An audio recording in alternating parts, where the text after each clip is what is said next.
ഞാനിന്നിവിടെ ചെയ്യാൻ പോകുന്നത് ഈ ആത്തിച്ചക്ക കൊണ്ടുള്ള ഒരു പായസമാണ്. അതിന് വേണ്ടുന്ന സാധനങ്ങൾ: ആത്തിച്ചക്ക തൊലി കളഞ്ഞ് അരിഞ്ഞെടുത്തത് 1/2 കിലോ, ശർക്കര 1/2 കിലോ, പാൽ 1 ലിറ്റർ, അണ്ടിപ്പരിപ്പ് മുന്തിരിങ്ങ ആവശ്യത്തിന്, നെയ്യ് ആവശ്യത്തിന്. പെട്ടെന്ന് വെന്ത് കിട്ടുന്നതിന് വേണ്ടി ഞാൻ അതിനെ കുക്കറിലിട്ട് കുറച്ച് വെള്ളം ഒഴിച്ച് വെച്ച് ഒരു വിസിൽ കേൾക്കുമ്പോഴത്തേക്ക് അതിനങ്ങ് നിർത്തും. വേവുന്ന സമയം കൊണ്ട് നമുക്ക് ശർക്കരയെ ഉരുക്കിയെടുക്കാം.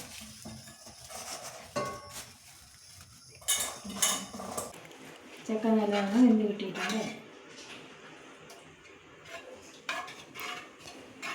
ചക്ക നല്ലപോലെ വെന്ത് അതിനെ ഉടച്ചതിന് ശേഷം ഈ ശർക്കര പാലിലേക്ക് ഒഴിക്കുക.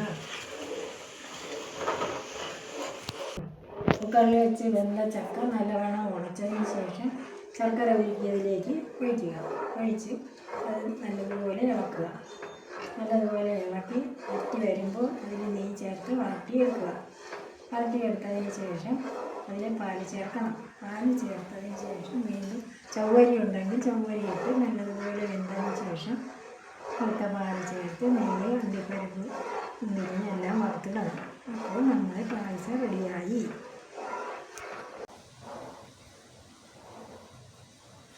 ശർക്കര ഉരുക്കിയത് ഒഴിച്ച് ഇളക്കി വരുന്ന നെയ്യും കൂടെ ഒഴിച്ചപ്പോൾ നല്ലതുപോലെ മുട്ട് വരുന്നുണ്ട്. കുറച്ചുകൂടി വറ്റിയതിന് ശേഷം പാൽ ഒഴിക്കും.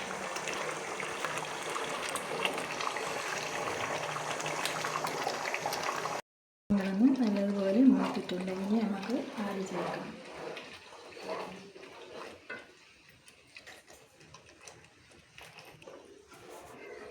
പകുതി പാല് ഒഴിച്ചു. ഇനി ഇത് നല്ലപോലെ തിളച്ചതിന് ശേഷം ബാക്കി പാൽ കൂടി വയ്ക്കാം. ചവ്വരി വേണമെന്നുള്ളവർക്ക് വേവിച്ച് ചേർക്കാം, ഇല്ലയെന്നുണ്ടെങ്കിൽ കുതിർത്ത് ഇതിലിട്ട് വേവിച്ചെടുക്കാം.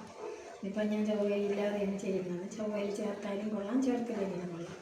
ഇത് നല്ലപോലെ തിളച്ച് കുറച്ച് വറ്റിയതിന് ശേഷം അടുത്ത പാൽ ഒഴിക്കാം. തേങ്ങാപ്പാൽ വേണമെങ്കിൽ തേങ്ങാപ്പാൽ ചേർക്കാം, പശുപാൽ വേണമെങ്കിൽ അത് ചേർക്കാം. അവരവരുടെ ഇഷ്ടം പോലെ. എൻ്റെ കൈവശം പാലില്ലാന്നുള്ളത് അതുകൊണ്ടാണ് ഇത് ചേർത്തത്.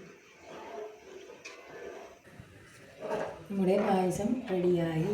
ഇതാണ് ആത്തിച്ചക്ക കൊണ്ടുള്ള പായസം. എളുപ്പത്തിൽ തയ്യാറാക്കാം.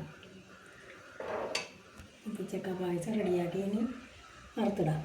അണ്ടിപ്പരിപ്പ്, മുന്തിരിങ്ങ വറുത്തിടാം. മുന്തിരിങ്ങ വറുത്തിടാം.